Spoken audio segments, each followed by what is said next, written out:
الحمد لله رب العالمين والصلاة والسلام على سيد الأنبياء والمرسلين أما بعد فأعوذ بالله من الشيطان الرجيم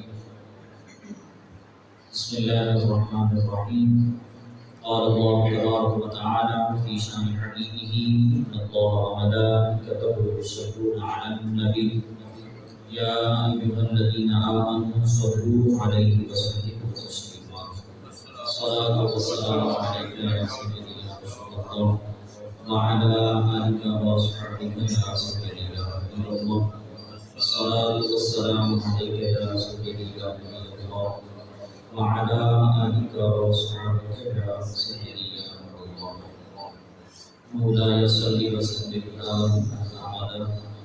على حبيبك خير الخلق كلهم هو الحبيب الذي ترجى شفاعته لكل حول من الأحوال المقتحمين یا الہی تو ہمیں حامل قرآن کر دے پھر نئے سرے سے مسلمان کو مسلمان کر دے وہ پیغمبر جسے سرتاج رسول کہتے ہیں وہ پیغمبر جسے سرتاج رسول کہتے ہیں اس کی امت کو ذرا کافر فرما کر دے مشکلیں امت مرحوم کی آسان کر دے عمر بیمار کو ہمدوش سلیمان کر دے قوت عشق سے ہر رست کو بالا کر دے دہر میں اسم محمد سے اجالا کر دے توحید و رسالت کا نعرہ دنیا میں لگانے نکلے ہیں فارغ کی چوٹی کا نغمہ گھر گھر میں سنانے نکلے ہیں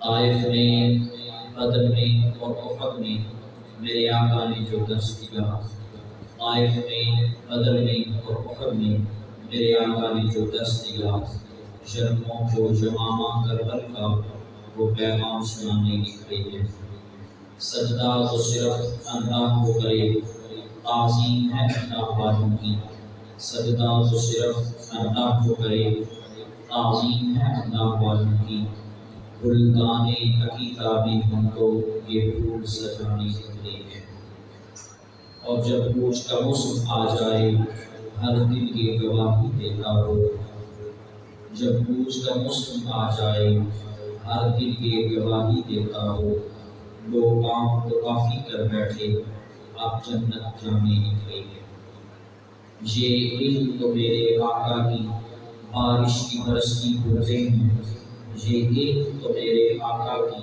بارش کی برستی بوندیں ہیں تسلیم میں نبوت کے کاسے واسطی میں پلانے نکلے ہیں توحید و رسالت کی خاطر ہم ہر باطل سے ٹکرائیں گے توحید و رسالت کی خاطر ہم ہر باطل سے ٹکرائیں گے جو راہ میں ہماری آئے گا ہم اس کو مار گرائیں گے یہ مسئلہ ہے جب ایمان کا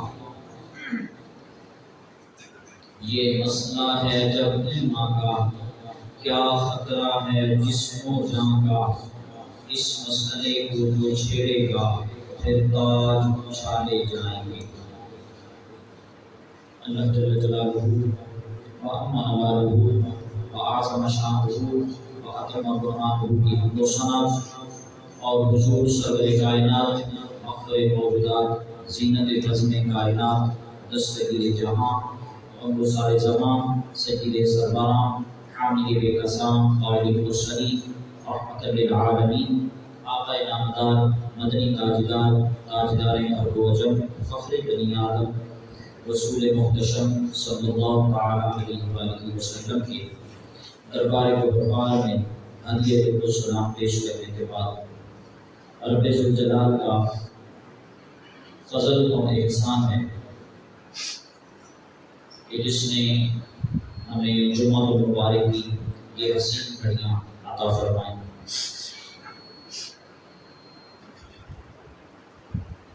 7 ستمبر 1974 یہ وہ دن ہے جس دن کو یوم تحفظ ختم نبوت کے نام سے جانا جاتا ہے۔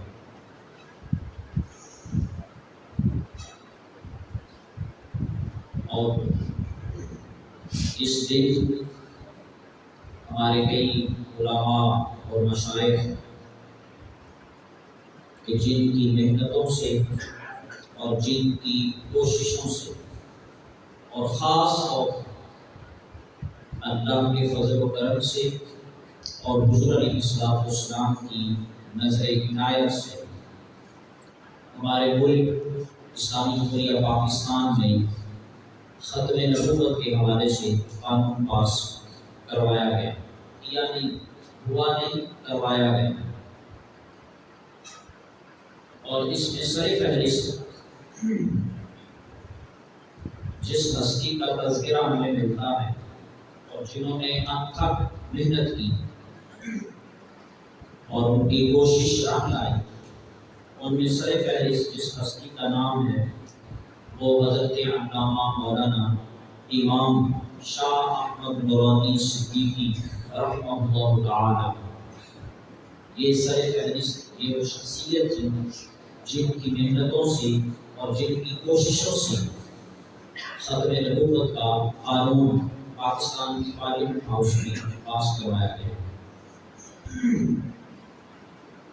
اور اس کا باقاعدہ آغاز 1992 میں قادیانیوں کے خلاف باقاعدہ اس معاملے کا کام شروع کیا گیا، اور مرزائیوں کے خلاف آل پاکستان مسلم پارٹیز کے بورڈ کے رکن شاہ احمد نورانی رحمہ اللہ تعالی منتخب ہوئے، اور پھر اس کے بعد 1953 میں آرام باغ کراچی سے اس تحریک کا آغاز ہوا، اور اس میں بھی آپ پیش رہے، گرفتاریاں دینے کے لیے نوجوانوں کو بھی منتخب کیا ہے۔ ظاہری بات ہے قربانی تو دینی پڑتی ہے، حالات کے پیش نظر اور دیگر معاملات کے پیش نظر کہ کفر نہیں چاہتا، باطل کبھی بھی نہیں چاہتا کہ اسلام واضح ہو کر ابھر سکے اور سامنے آ سکے۔ یہ جو جنگوں کا معاملہ ابتدا سے چلتا آ رہا، اس کی وجہ بھی یہی ہے، اس کی وجہ اسلام کا نظام اور اس کا نفاذ ہے۔ ویسے تو لوگ کہتے ہیں کہ اسلام جو ہے وہ اخلاق سے پھیلا ہے، وہ اخلاق ان کے لیے تھا جنہوں نے تسلیم کیا اور جنہوں نے اس کے پھیلانے میں رکاوٹ جو نہیں بنی، ان کے لیے تو اخلاق ہی ہے، ان کے لیے تو امن ہی تھا۔ لیکن جنہوں نے اس کے مقابلے میں اس کے امن کو خراب کیا اور اسلام کے لیے گاٹے بچھائے اور صحابہ کرام کے رضوان کے لیے پریشانیوں کا، دکھوں اور تکلیفوں کا باعث بنے، ان کے لیے پھر یہ امن نہیں تھا۔ ان کے لیے پھر اللہ کا حکم یہی تھا کہ ان کے لیے تلوار اٹھا کر نکلا جائے۔ پر وہ دور کے اعتبار سے گرفتاریاں بھی ہوئی۔ 15 اپریل 1974 کو قومی اسمبلی کے پہلے اجلاس کے اندر ختم نبوت کے تحفظ کے لیے آواز بلند کی گئی، اور یہ آواز بھی شاہ احمد نورانی صاحب رحمۃ اللہ تعالی نے دی۔ 30 جون 1974 کو قومی اسمبلی کے اندر ایک تاریخی قرارداد پیش کی گئی کہ قادیانیوں کو غیر مسلم اقلیت قرار دیا جائے۔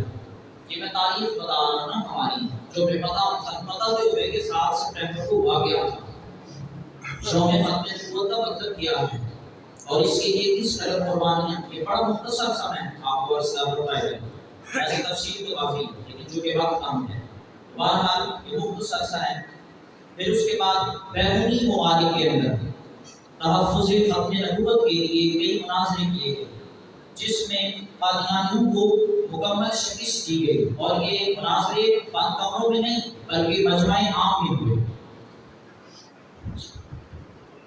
دیکھی ڈاک نے قادیانی ایڈیٹر سے 5.5 گھنٹے شاہ احمد نورانی رحمہ اللہ تعالی انہوں نے مناظرہ کیا اور بالآخر وہ کتابیں چھوڑ کر بھاگ گئے۔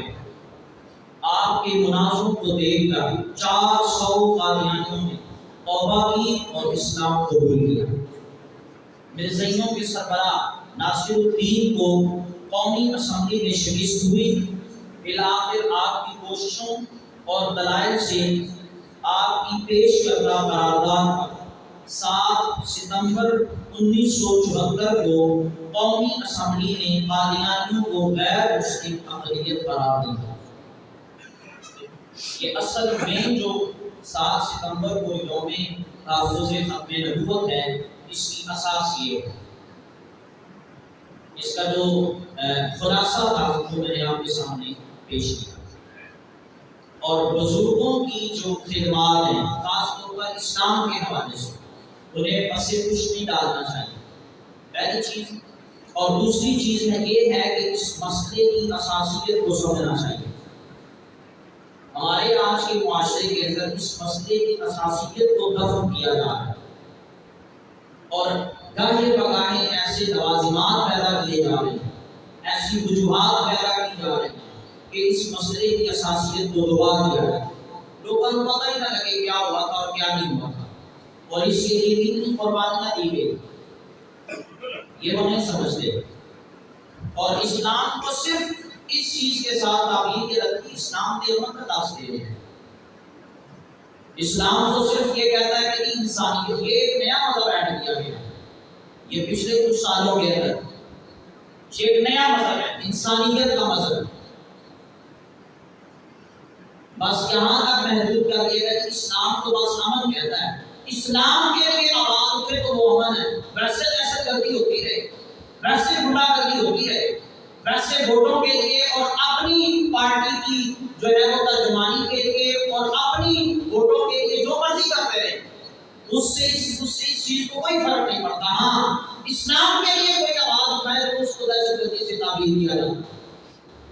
اور آپ یقین کریں کہ یہ ہمارے وہ علماء اور مشائخ ہیں جنہوں نے وہ نہیں جانتے، وہ دیندار طبقے سے وہ کرتا ہی نہیں تھا، وہ دین سمجھوتا کرتا تھا، یہ اس کی عادت تھی، دیندار بندوں سے اس کا کوئی تعلق نہیں، لیکن کیونکہ اس دور کے اندر شاہ احمد غانی رحمۃ اللہ تعالی یہ وہ شخصیت تھی کہ بھٹو کے دور میں انہوں نے اس چیز کو فرمایا تھا کہ ہاں تحفظ ختم نبوت کے معنی کیا ہے، اور اس کے خلاف قادیان۔ اور ایک اور چیز میں آپ کو بتاؤں، یہ اس وقت کی بات ہے جب لاہور سے راولپنڈی کا کرایہ 14 روپے تھا، یہ میں آپ کو پہلے ہی عرض کر دوں کہ اس وقت کی بات ہے کہ قادیانی 1 کروڑ روپیہ لے کر شاہ احمد غانی صاحب کے پاس آئے تھے، اور انہوں نے کہا کہ حضور بس ایک ترمیم کر دیں، آپ اس شیء کے اندر، اس قانون کے اندر صرف ایک ترمیم کر دیں، اور اس کے بدلے ہم 1 کروڑ روپیہ نہیں دیں۔ وہ ترمیم یہ ہے کہ جو مرزا کو نبی مانے وہ تو کافر ہے، لیکن جو اس کو اپنا رہبر مانے، اپنا لیڈر مانے، وہ جو ہے وہ کافر نہیں ہے، بس یہ ترمیم کر دیں، اور اس کے بدلے ہم آپ کو 1 کروڑ روپیہ دیں گے۔ انہوں نے کہا کہ تم لیٹ آئے، تم دیر سے آئے، میرا سودا پہلے کسی اور کے ساتھ ہے، ہو چکا ہے۔ انہوں نے کہا اس دور میں 1 کروڑ کو بھی بات اگر کوئی دے سکتا ہے تو وہ کون ہے جس نے 1 کروڑ سے بھی زیادہ دے دیا؟ آپ نے فرمایا میرا سودا تم سے پہلے بازار مصطفیٰ میں ہو چکا، لہٰذا مجھے تمہارے 1 کروڑ کی کوئی ضرورت نہیں۔ اس وقت تو پیسہ دیا گیا، دولت سامنے رکھی گئی، ہر کام ہوا، کوئی ایسا معاملہ نہیں تھا، گرفتاری تک ہوئی جو میں نے آپ کے سامنے خلاصہ پیش کیا، لیکن اس کے باوجود وہ علماء وہ تھے، ہمارے مشائخ وہ تھے کہ جھکے نہیں تھے، اور انہوں نے اس معاملے کے لیے، اس کام کے لیے کہ یہ چیز اتنی ضروری ہے ہمارے ایمان کے لیے اور خاص طور پر ہمارے ملک کے لیے، اگر ہم اس چیز کو بالکل جو ہے وہ اپنی توجہ کا شکار کر دیں گے تو یہ تو بربادی کا معاملہ ہے۔ تو میرے بھائیوں، ہم اس مسئلے کی اساسیت کو سمجھیں، ہم اس چیز کو دیکھیں کہ سیدنا صدیق اکبر رضی اللہ تعالیٰ عنہ کا اس وقت دور تھا، تو آپ نے خلیفہ وقت ہونے کے ساتھ ساتھ یہ حکم جاری فرمایا کہ ختم نبوت کا اور وہ مسلمہ کذاب کا جو معاملہ ہے، جس کے پاس ایک روایت کے مطابق 6 لاکھ کا لشکر تھا اور 3.5 لاکھ سے نیچے کوئی بھی نہیں گیا، صاحب نے کہا اتنے بندے تھے، 3.5 لاکھ کا لشکر تھا، اس کے مقابلے میں سیدنا صدیق اکبر نے حکم فرمایا کہ ہم تو نکلے، اور فرمایا کوئی بدری صحابی ہے یا غیر بدری ہے، کوئی جوان ہے یا بوڑھا ہے، کوئی آنکھوں والا ہے یا اندھا ہے، اب چونکہ مسئلہ حضور کی ختم نبوت کا ہے، لہٰذا ہر کسی کو نکلنا ہے۔ اور حضرت عبداللہ ابن مکتوم یہ وہ صحابی تھے جو آنکھوں سے نابینے تھے، وہ صحابی ہی اس غزوے کے اندر شریک ہوتے کہ مسلمہ قذاب کے مقابلے میں جو صحابہ نکلے تھے، اور اس نے دیکھ کر کہا کہ یہ پھٹے پرانے امامے ہیں اور ان کا لباس بڑا پرانا ہے۔ اس نے کہا جاؤ، مجھے پتا ہے کہ تمہیں بھوک یہاں تک لے آئی ہے، تمہیں تو ہمارا سوال ہے۔ لوگ کہتے ہیں کہ یہ ترقی ہو رہی ہے، ترقی 70 سال آج کوئی نہیں ہوئی۔ مجھے ایک بھی ایسا کوئی معاملہ دکھا دیں کہ حضرت سیدنا عمر فاروق رضی اللہ عنہ 36 سال مقابل پر حکومت تھی، ایک بھی ڈسپینسری بنائی ہو، ایک بھی ہسپتال بنایا ہو، ایک بھی سڑک بنائی ہو، ایک بھی روڈ بنایا ہو، ایک بھی گلی پکی کرائی ہوتی، گلیاں پکی کرا دی ہے، موٹر وے بن گئی ہے، یہ انسانیت ہے؟ یہ انسانیت نہیں ہے۔ یہ لوگوں نے آج یہ معاملہ پہلا نواں مطلب شروع کر دیا، انسانیت سکھائی ہے۔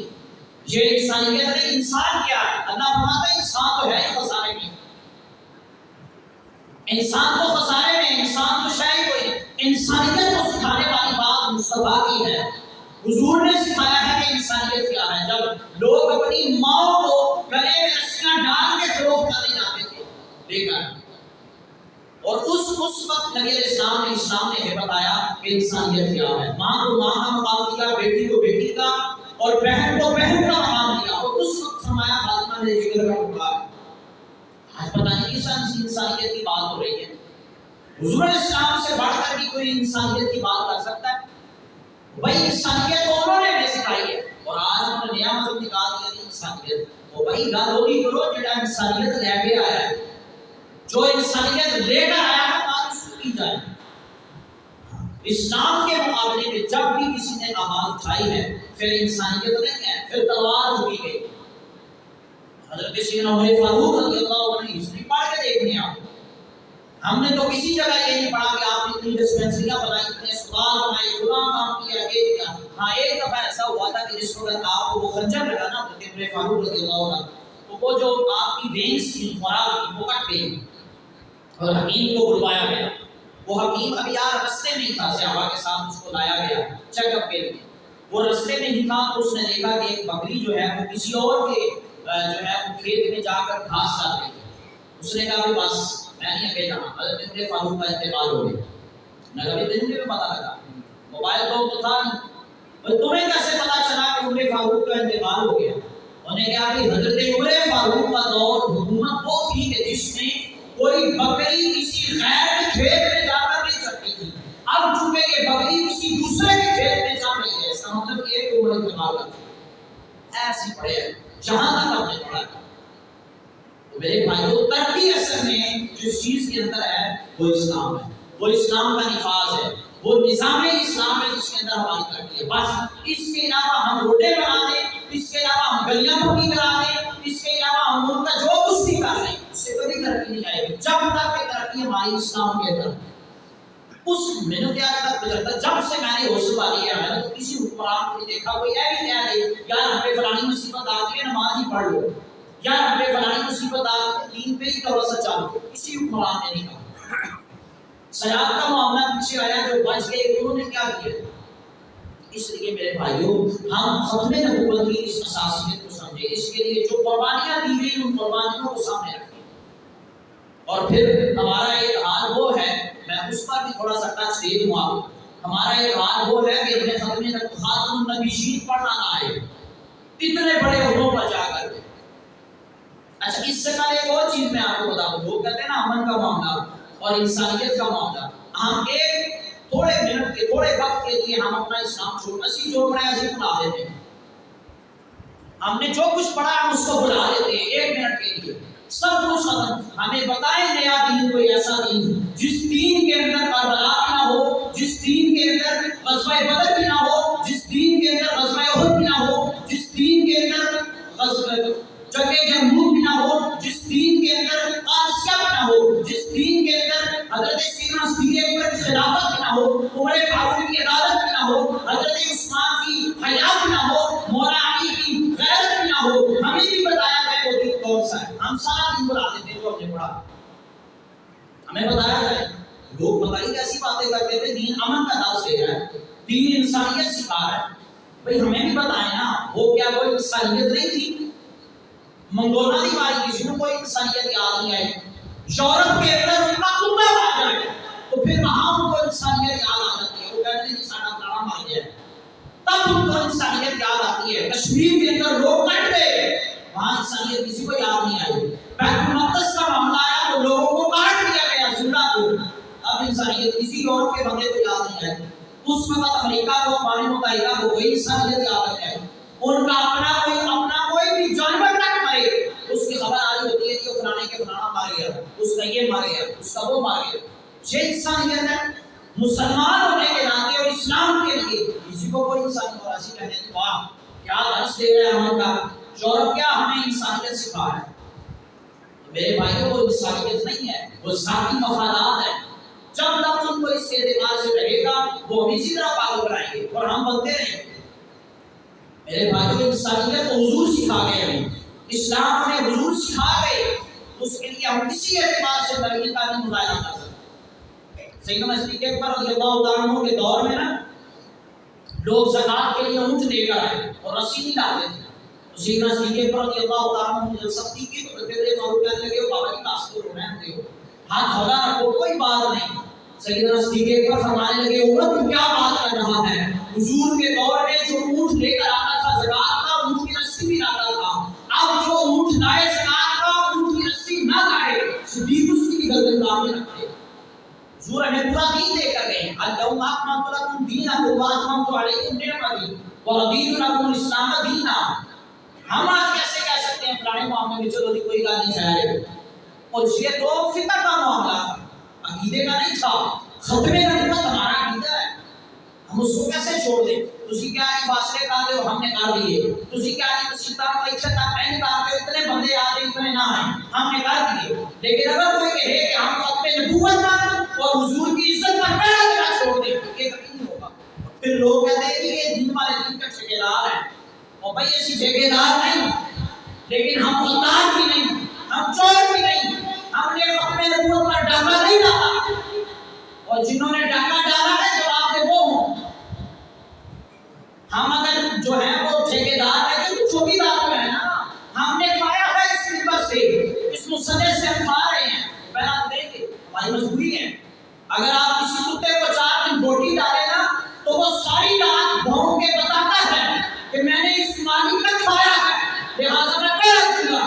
اور جس دین کے لیے ہم نے 30 سال کھایا, کسی نے 50 سال کھایا, وہ پہلا دے کے بتائے نہیں کہ میں نے حضور کا کھایا, میں پہلا دوں گا حضور کی عزت پہ. اس لیے میرے بھائیوں ہم نے کلمہ نبی کا پڑھا ہے, ہم اسلام میں داخل ہوئے تو پورے داخل ہوئے ہیں. لہٰذا ہمیں کوئی یہ بندہ کہ ہم فلانا کام چھوڑ دیں, ہم فلانا کام چھوڑ دیں, ہمارا یہ مجھے بتائیں نا مصلحت, یہ صحابہ کرام سے بڑھ کر مصلحت کس کو آتی تھی؟ وہ بھی تو کہہ سکتے تھے وہ ہوتی وہاں پر 6 لاکھ بندہ ہے, مسلمہ کا 7 لاکھ, اور ایک روایت میں 3.5 لاکھ جو 3 لاکھ ہلا دو, 3 لاکھ بندہ, اور یہاں صحابہ کی تعداد ہے وہ 35 لاکھ ہے. مجھے بتائیں 3 لاکھ اور 35 لاکھ کا ہے کوئی جوڑ؟ اس کے باوجود صحابہ نے کاٹا ان کو, اور اس باغ کا نام حدیقۃ الموت پڑ گیا, جس باغ کے اندر ان کی جنہوں نے نبوت کے جھوٹے دعوے کیے تھے ان کی لاشوں کو کاٹا گیا. اس لیے میرے بھائیوں ہم اس کی اساسیت کو سمجھے, اس مسئلے کی یہ کوئی چھوٹا ہم کیسے برداشت کر لیتے ہیں کہ کوئی بندہ ہمارے نبی کے بارے میں بات کرے, ہم کبھی لیڈر کے بارے میں بات نہیں سنتے. ہاں ایسا ہی ہے, حقیقت میں نے خود اپنی آنکھوں سے دیکھا ہے. آپ کہ الیکٹرونک میڈیا دیکھا کریں, بلکہ دوسری میں تو زیادہ ہی دیکھتا ہوں, پتہ ہی کوئی یہ محسوس کرتا ہے کہ میرے لیڈر کے بارے میں کوئی بات کرے, برداشت کرتا ہے نہیں. میں تو چپیڑا پہن کے دیکھتے ہیں میڈیا پر, اپنے لیڈر کے خلاف اس نے بات نہیں سنی, تھپڑ مارے اس نے. اور جب حضور کا مسئلہ ہے تو ہم پہ خیر ہے اگر مگر ہے, اگر مگر اسلام ہے ہی نہیں. جہاں اگر مگر اور لیکن ہے وہاں اسلام نہیں ہے, وہ ایمان نہیں ہوتا.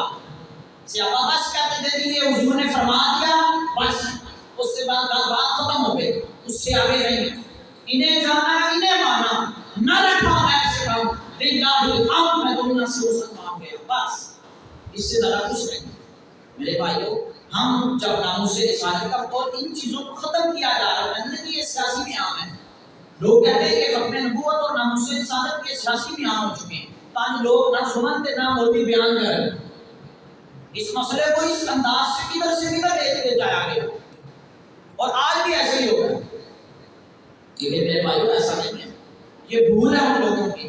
اگر اس وقت کی علماء نے جدوجہد کی ہے اور محنت کی ہے، کوشش کی ہے، اور پھر ہمارے پاکستان کی پارلیمنٹ ہاؤس میں یہ بل پاس ہوا کہ قادیانی کسی بھی اعتبار سے ہو وہ کافر نہیں. مسلمان کو جنا وزی کہنا ہے کہ نہیں ہمارا تو فلانا مسئلہ ہے تو ہمارا تو یہ ہے، ہم اس کو نبی مانتے تو ہم اس کو رکھتے. ایسا کسی معنی کے اندر کسی شکل کے اندر کوئی بھی نبی علیہ السلام کے بعد نبی نہیں ہو سکتا. یہ ہمارا عقیدہ ہے، وہ کوئی بھی ہو. اور یہاں کیا ہے کہ خاتم النبیین پڑھے اور پڑھنا ہی نہ آئے اور پھر ہنسے آگے سے دانت نکلے آگے سے. بھائی تو کس طرح تو ہنسے ہیں؟ یہ ہنسنے کا معاملہ تھا، یہ دانت نکالنے کا معاملہ تھا. او بھائی وہ تو گو نہیں بولی مشرک شکار کر کے گو سامنے لایا حضور کی بارگاہ میں. کہنے لگا میرے کو کوئی صحابی نہیں ملیا، میں تمہاری بارگاہ سے آیا ہوں. شیخ کہتے ہیں کہ آپ اللہ کے نبی ہیں تو میں مان لوں گا، میں ایمان لے آؤں گا. حضور نے فرمایا اے گو تو بتا ما تعبد، کس کی عبادت کرتی ہے؟ اس گو نے کہا میں رب عرش عظیم کی عبادت کرتی ہوں جس نے جنت کو بنایا، جو اس کی رحمت کا مظہر ہے، جس نے دوزخ کو بنایا، جو اس کے غضب کا مظہر ہے، میں اس کی عبادت کرتی ہوں. حضور نے فرمایا من انا، میں کون ہوں؟ حضور آپ نے گو نے کہا کہ یا رسول اللہ آپ اللہ کے رسول ہیں، خاتم النبیین اور آخری نبی. وہ تو گو بھی نہیں بولی. یہودیوں کے قلعے کے اوپر باندھا ہوا گدھا نہیں بولا. اس گدھے سے آپ نے پوچھا تو اس نے کہا حضور میں وہ گدھا ہوں، میری نسل وہ نسل تھی کہ جس پر 60 انبیاء نے سواری کی ہے. میں نے کہا حضور ایک اور گل، یہ جو یہودیوں کا یہ قلعہ ہے اور اس کے اوپر یہ ان کا بادشاہ تھا، یہ روزانہ میری پیٹھ پر سوار ہونے کی کوشش کرتا تھا. جب یہ سوار ہوا تب میں نے اس کو اپنی پیٹھ سے گرا دیا اور میں نے کہا کہ میری پیٹھ پر خاتم النبیین سوار ہو. یہودیوں کے قلعے پر باندھا ہوا کھوتا نہیں تھا خاتم النبیین. ہماری پارلیمنٹ کے اندر لوگ وہ کھوتے سے بھی بات تھے، وہ خاتم النبیین بھول گئے اور پھر کہتے ہیں یہ کیا مسئلہ ہے اور اس میں کیا خاصیت ہے اور اس کا ہمیں پتہ ہی نہیں ہے، سب پتہ ہی نہیں لگا. میرے بھائیوں ہم ان چیزوں کو سمجھے. سورہ فاتحہ بولتے تھے اسی سجدہ صاحب کر رہے ہیں، سورت میں آنا بھول جائے تو سجدہ صاحب کر دیتے. نماز کی عبادات کا معاملہ ہے میرے بھائیوں، ایمان پہلے ہے عبادت بعد میں ہے. ایمان اصول ہے، عبادات اور عمل فروع ہے. اس لیے ہم اس کی اساسیت کو سمجھیں. اللہ کی بارگاہ میں دعا ہے اللہ پاک ہم سب کو توفیق عطا فرمائے. باخر دعوانا الحمدللہ.